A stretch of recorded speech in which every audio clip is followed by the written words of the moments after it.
Hi, Facebook Live. So I'm back on for part two of our talk, my personal testimony in raising a child with special special needs. Um, so learning disabilities, ASD, sensory integration issues. Um, so last week I talked a little bit about. You're making me laugh. I talked a little bit about my pregnancy um, and what we first noticed with our son. Stop. Oh my gosh. I've never done this with you, and you just make me laugh all the time. Which is a great thing when you're married, by the way. You want to find a spouse that makes you laugh all the time. Um, so we talked a little bit about what we noticed right away, um, where you could get help. And I think we got up to the point where my son had gotten his evaluation done and how that made me feel. So I have my husband on tonight. If I am not cracking up constantly, hopefully I can go through this without laughing too much. But I wanted my husband to come on and tell about his experiences as a first time dad and some of the problems that I was seeing and what he felt and what he thought from a guy's perspective. I think that's really important. What? I think that's really important. Um, you hear a lot from the mom's perspective. So, my husband had to deal with a lot when our son was first born. So I'm gonna let him talk a little bit. Um, why don't you talk about from birth on? Birth on. Yeah. So talk about like some of the things that you experienced.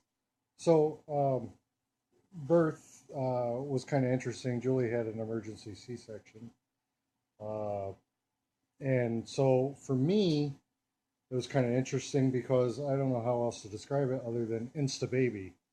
There was no real labor involved. It was just you roll in and out comes a baby.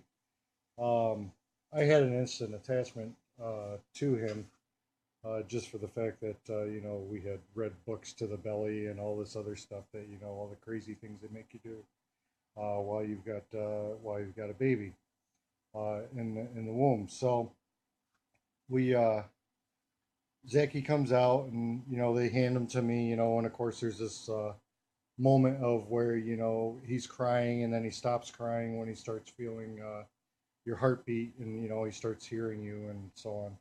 So he stops crying, and then so Julie's in this other room and she's waking up from the C-section because they had to put her under completely.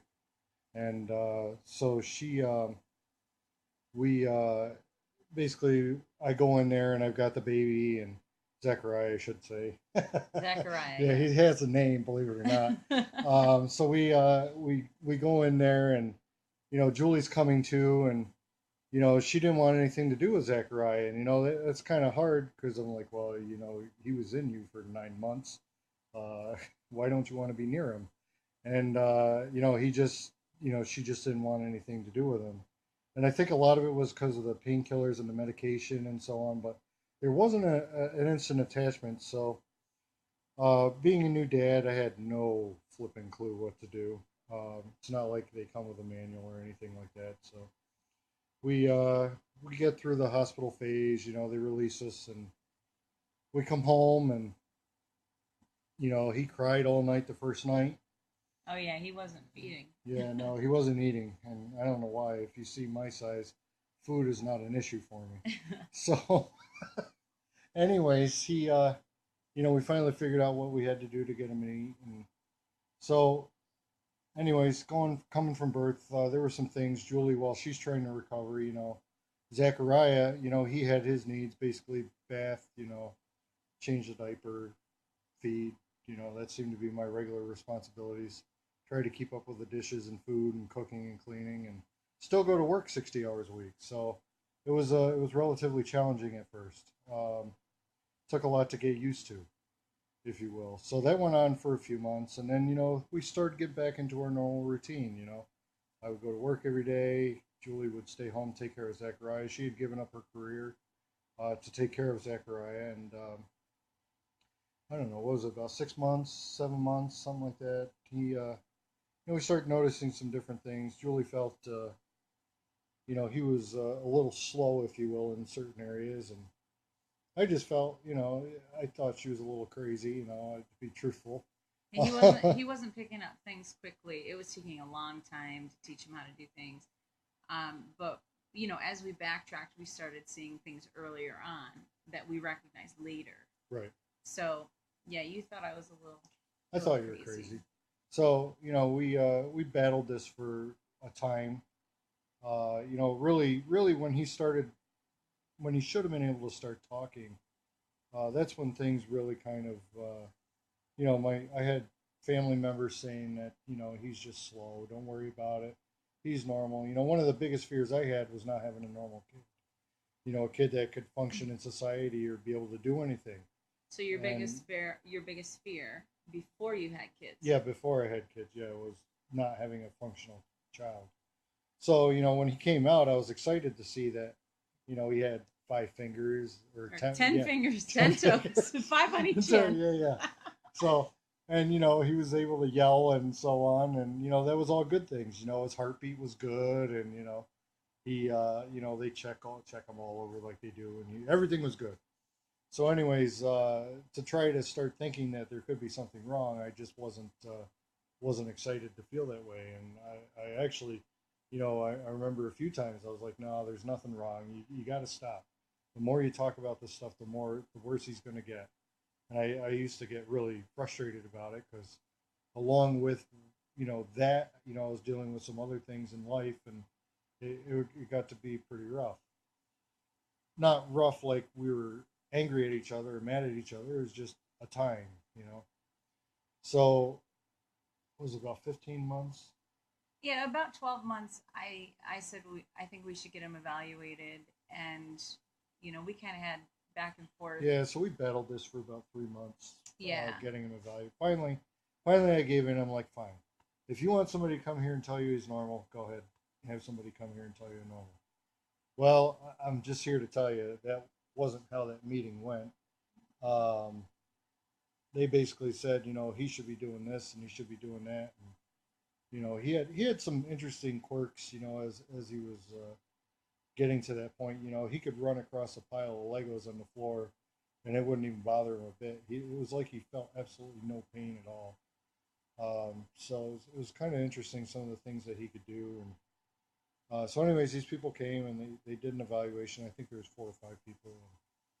And, they said he should be doing this and he should be doing that. And even if he was 4 months behind, he still should be doing this and he should be doing that, and none of which he could do. And Basically, they told me because I was when they did the evaluation. Dave was not there; he was at work, so I was there by myself with my son for the evaluation. And I went through this last week that he was 15 months old, and they basically told me that he was a 6 month old. So that I took that really hard, and I called him at work and said, we've got some serious issues, and I remember breaking down and saying I suck as a mom and all these horrible things you think of yourself. so, um, so we go through this evaluation, and they basically say, I think one of the hardest things it was for me to take out of that was basically said your son may not talk again. He may not talk again. Well, that wasn't at the evaluation. What did you think about the evaluation when I called you and said your son? They said your son is about 6 months old mentally when he should be 15 yeah, months. I still felt that what they were looking for was a little crazy. I thought it was a little too quick, some of the things they were looking for. But so you said let's just get the whatever he needs to do. Just find yeah. Whatever. So we had them come. They came 2 or 3 times a week, and yeah. Julie could tell you more about that because I wasn't around when they did that kind of stuff. But so he ended up with an occupational therapist right away because He had fine motor skill problems. He had gross motor skill issues. Um, he didn't understand personal space. Um, he would plow through other kids, not even realize that he was doing anything wrong. And his strength was off the charts. He was really strong. Off the charts. And I've heard this from more than one other parent with a child that is on the autism spectrum, that their strength, they're usually extremely strong for their age. Our son was no different. He was at almost 2 years old. He was throwing a baseball. It was fast. Yeah. It was fast he didn't in want to close get away. range. I remember we were walking someplace. He was a little bit older. He threw a rock at me, and it hit me in the eye. I couldn't even get out of the way fast enough. That's how hard he threw it. Yeah, we were thinking sports might be his thing. Yeah, when we he was we little. were we were hoping for that major league pitcher that could throw a 105-mile-an-hour fastball. Yeah. That's what we were looking for. Unfortunately, this could work out really good. Unfortunately, he didn't end up going into sports. But at about when they first started coming, the therapists started coming. We had some really good therapists that we worked with. His occupational therapist, typically what they did with him was they worked with sensory. We learned a new word. Okay, that was one of the first things that I learned, was a new term. It was called sensory integration dysfunction, and our son had it. I kept saying, it just hurts me watching him run across all of his wooden toys and his bare feet. It just hurts my feet just watching him, and it doesn't seem to faze him at all. He could hit himself, smack his head. He would never even know he got hurt. So that was another issue. So discipline of any kind for these kids is really tough when they're young. He had no concept of what consequences for your actions. Yeah. Like that didn't even exist. The timeout chair, it didn't make any sense.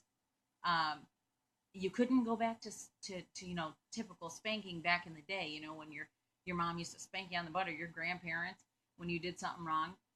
Kids with sensory integration issues don't feel any pain. Even if you were, he would never know. He would just look at you like, well, that was weird. Why did you do that? Right, because they don't feel any pain. Right. There's no registration at all. So discipline is really, really tough. We struggled in that area until he was probably 5. Yeah. I would say around 5 years old. It seems like a long time because you can't really discipline your kid. So and believe me, there were plenty of people willing to help discipline our kid. Yes. When we were in Wegmans, which is a grocery store here, we'd get all kinds. You'd hear people sneering and saying, "Well, if that was my kid, if that was my kid." Let me tell you what, you wouldn't be here if it was your kid. Yes. You have no idea. Yeah, we spent a lot of time at home when he was really young. Situation, it didn't matter what you did. It didn't make any sense to him. Oh, we got a weak connection, so we're live. Hopefully we're back. So definitely, I mean, don't make any judgment calls, because it looked like we weren't to discipline our kid when he would be screaming in a store. I mean, I remember his fits were horrendous. Yep. Horrendous.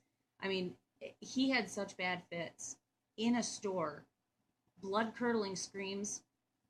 You could hear a pin drop in that store, because they grab your ear and try to rip your ear off your face, or yes, your nose, or try to gouge your eyes out while you're trying to get him out. Yeah, they taught us how to handle him. That was one of the things in therapy that I asked them to show me, because he would come at you, claws out, kicking, screaming, ready to rip your face off. And if he got a chance to do it, he'd do it. So I was concerned, being out at a store, what if he decided he wanted that toy off the shelf? And you said no, and he didn't want to hear no. He would lose it right there. I mean, and kids on the spectrum, they do not forget anything.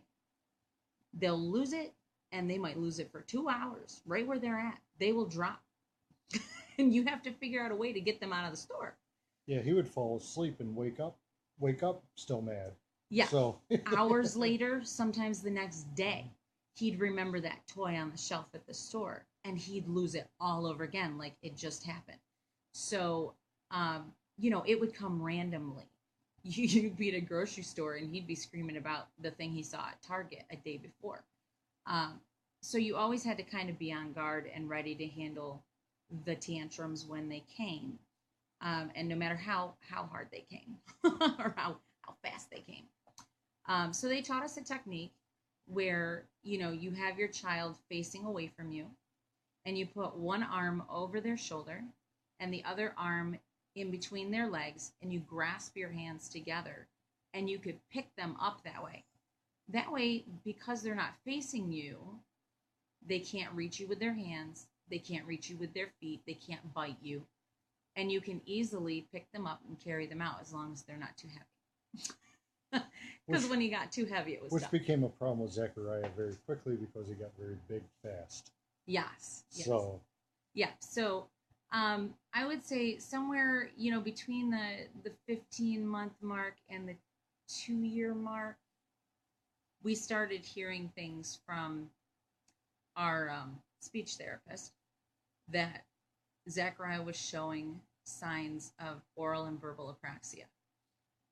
For those of you who are not familiar with what apraxia is, it has to do with the motor skills in the brain, um, not allowing the mouth to function properly, the tongue to function properly. And basically, those kids tend to not try to mimic you in speech. They don't babble at all. They really don't talk. And they don't try to. Zachy would just sit and smile at his speech therapist. She would try to get him to copy her, and he'd just smile. He'd look at her and grin if she could keep him still, because he had a 10-second limit. You could count 1, 2, 3. You wouldn't even get to 10. He'd be up running around. So to keep him still for any length of time was a little bit of a challenge. So when we started hearing that, my biggest concern was I would never hear him say "I love you, mommy." right. That was the one thing I wanted him to say. I didn't care if he said anything else ever, but that's the one thing I wanted him to say. What did you think when I told you I'm being told by our speech therapist that he may never talk? I was devastated. I was just like, I thought there's just no way. I mean, he should talk. I mean, that's what people do. They talk. And it was very hard for me to accept the fact that he might not talk. Um, it was a struggle for me. Well, at the 2-year mark, you were finally getting to the point where Well, yeah, I mean, you knew he needed help. at 2 years, he definitely was showing some sure signs that there were definite issues, and but it was devastating to hear he might never talk. It was very hard to swallow. It was a hard pill to take. And I refused to accept it for a while. I was just like, nah, again, I went back to the fact that he's slow, or that these people are just what they're expecting and what he should be doing. And in the back of my mind, I knew it wasn't right. I knew what they were saying was right, but it was just hard to sit there and being the person that I am, to sit there and say there was something wrong. I just I've always prided myself on somebody that could sit there and fix anything. I can fix cars. I can fix a house. Uh, I can fix electrical work. I could do anything. And this I wasn't going to be able to fix. And it's something I've never been able to. There's never been anything I've not been able to fix, as far as, and this just wasn't going to happen. This is nothing I could do. This was something bigger than I was. So at about what I would say just about maybe shy of 2 years, and it lasted for about a year and a half almost. Because he had bad fine motor skills and gross motor skills, he couldn't really point when he wanted stuff, Yeah. and he couldn't talk. So what we ended up with was a child who stood, and anytime he needed something, he would scream nonstop until you figured out what he wanted. So I went to the therapist and I said, okay, this has got to stop. We've got to figure out a solution for this problem because it's overwhelming Right. nonstop from morning to night, just having a kid stand there and scream. So we went through a series of things that the therapist gave us. The first thing they wanted us to do was try to get him to point at what he wanted. Try to point, right? Try to get him to point. Yeah, Well, and he just look at you and well, scream. and then so he would just look at you and scream, and then finally, and we're making light of this now. It was very serious at the time, And very and if frustrating. you are going through this, please, there is hope. There is definitely a future here. So, uh, but we're kind of laughing about it because we've lived it and understand that we've been there. We know what you're going through, and so feel there is hope. But we're making light of it now. But he would stand across the room and point at whatever he would when he finally did start to point, and it was a guessing game. You're looking at the whole other side of the So room. the funny thing would be is, say for instance, if you had 5 boxes of cereal in the cupboard, he would be pointing toward the cupboard, but really he didn't want the cereal. He wanted the cookies above the cereal on the second shelf that you didn't know about. But there was no way to really disclose that to him because he would just, you'd grab each box, and the more out of his frustration because he was trying to communicate, he would get madder and madder and madder about it because you couldn't get what he wanted for him. And the louder he'd scream. And the louder he'd scream. And then you start getting frustrated because you don't know what he wants. And so there was the pointing. Then there was the pictures. And then we did a picture word association. We tried that. So as a photographer, they asked me to go around and take pictures of all the things that he liked. His favorite toys, his favorite, teething things, um, his sippy cup, his food. They wanted me to take pictures of everything that he liked. TV, name it. You name it. I had to get pictures of it all. We laminated all the pictures, and then they said when he starts yelling, put the pictures down in front of him. I had like 30 pictures. If I was a kid, I wouldn't even know where to begin. It was so many pictures. It was so many pictures. So he would look at all the pictures and look at me like, I don't know what you want me to do. So he'd just sit there and scream at me. And so I'd start picking up one picture at a time. Do you want this? Do you want this? And it took like an hour to get through these pictures. And by that time, he was so frustrated. Forget it. He's just screaming again. So it wasn't working. To my surprise, my speech therapist recommended sign language. I looked at her like she was crazy because he had such poor fine motor skills. I didn't think he would be able to do the sign language. He picked up 3 words that I think saved my life. Those 3 words. He picked up drink, eat, and more. And that's all I needed. I didn't need anything else. That was it. If your kid only knows drink, eat, and more, you can get away with that. Because toys, you can figure it out. And you can figure out when he needs to, change his diaper. But you need to know when he needs to eat, and when he needs to drink, and when he wants more of whatever he's doing. So that was a lifesaver for me. And that seemed to work the best. I tried to teach him more words, but I think he just wanted to stick with the ones he wanted. Those 3 major words are the ones that I remember him doing the most. So we're going to wrap this up here pretty quickly.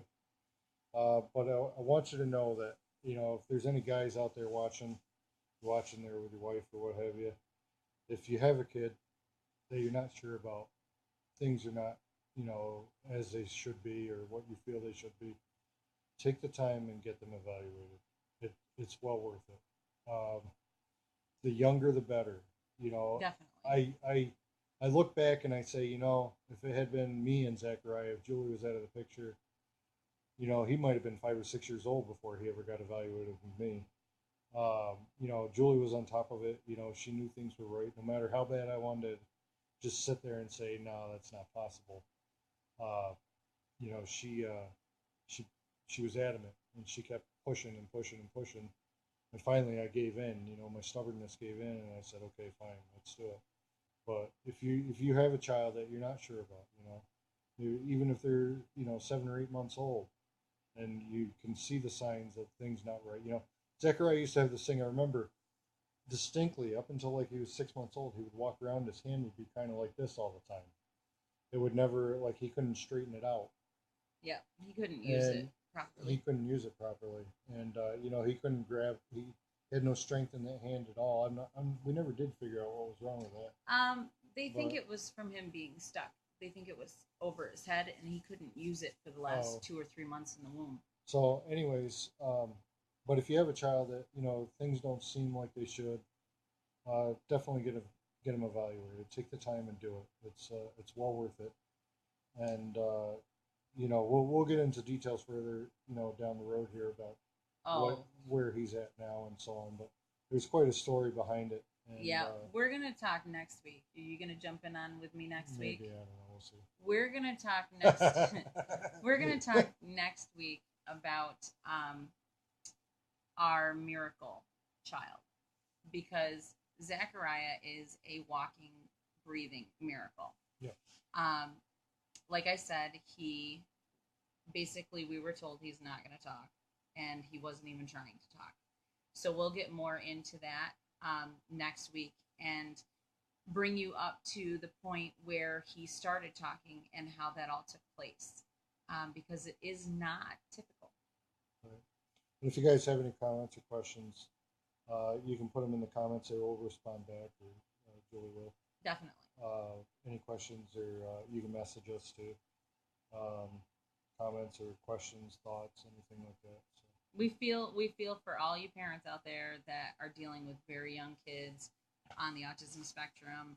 If you have any questions about disciplining and what you know you're struggling in that area and you're wondering what we did, in a little bit more detail, we just don't want to run this too long. Um, I'll be able to put some things in the comments for you. But as they get older, it does get easier. So there is hope it does get easier. So thanks for watching. We'll be back on next Friday, 10 o'clock. Bye.